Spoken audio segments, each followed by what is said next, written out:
ಬೆಂಗಳೂರಿನಲ್ಲಿ ಇವತ್ತು ಧಾರಾಕಾರ ಮಳೆ ಸುರಿದಿದೆ. ಮಧ್ಯಾಹ್ನ ಕೆಂಗೇರಿ ಮುಖ್ಯ ರಸ್ತೆ ಶರ್ಕೆ ಸರ್ಕಲ್ ಬಳಿ ಭಾರೀ ಮಳೆಗೆ ಆಟೋದ ಮೇಲೆ ಮರವೊಂದು ಉರುಳಿ ಬಿದ್ದಿದೆ.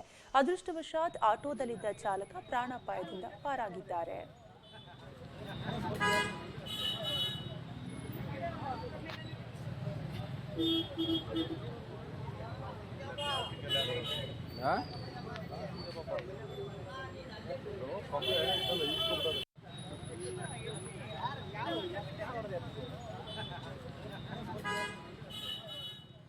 ಬೆಂಗಳೂರಿನಲ್ಲಿ ಇವತ್ತು ಧಾರಾಕಾರ ಮಳೆ ಸುರಿದಿದ್ದು ಆಟೋದ ಮೇಲೆ ಬೃಹದಾಕಾರದ ಮರ ಬಿದ್ದಿರುವಂತಹ ದೃಶ್ಯಾವಳಿಗಳನ್ನ ನೀವು ಕೂಡ ಗಮನಿಸ್ತಾ ಇರಬಹುದು. ಬೆಂಗಳೂರಿನಲ್ಲಿ ಪದೇ ಪದೇ ಈ ರೀತಿಯಾದಂತಹ ಘಟನೆಗಳು ನಡೀತಾ ಇದ್ದು, ಆದರೆ ಅದೃಷ್ಟವಶಾತ್ ಆಟೋ ಚಾಲಕ ಪಾರಾಗಿರುವಂತಹ ಘಟನೆ ಬೆಂಗಳೂರಿನಲ್ಲಿ ನಡೆದಿದೆ. ಆಟೋ ಮೇಲೆ ಮರ ಬಿದ್ದಿರುವಂತಹ ದೃಶ್ಯಾವಳಿಗಳನ್ನ ನೀವು ಕೂಡ ಗಮನಿಸ್ತಾ ಇರಬಹುದು. ಮಧ್ಯಾಹ್ನ ಸಂದರ್ಭದಲ್ಲಿ ಈ ಘಟನೆ ನಡೆದಿದ್ದು, ಕೆಂಗೇರಿ ಮುಖ್ಯ ರಸ್ತೆ ಶರ್ಕೆ ಸರ್ಕಲ್ ಬಳಿ ಭಾರೀ ಮಳೆಗೆ ಆಟೋದ ಮೇಲೆ ಮರವೊಂದು ಉರುಳಿ ಬಿದ್ದಿದೆ. ಆದರೆ ಅದೃಷ್ಟವಶಾತ್ ಆಟೋದಲ್ಲಿದ್ದ ಚಾಲಕ ಪ್ರಾಣಾಪಾಯದಿಂದ ಪಾರಾಗಿದ್ದಾರೆ. ಯಾವುದೇ ರೀತಿಯಾದಂತಹ ಅವಘಡಗಳು ಸಂಭವಿಸಿಲ್ಲ. ಆದರೆ ಈ ಹಿಂದೆ ಕೂಡ ಮಳೆ ಬಂದಂತಹ ಸಂದರ್ಭದಲ್ಲಿ ಇದೇ ರೀತಿಯಾದಂತಹ ಘಟನೆ ನಡೆದಿತ್ತು.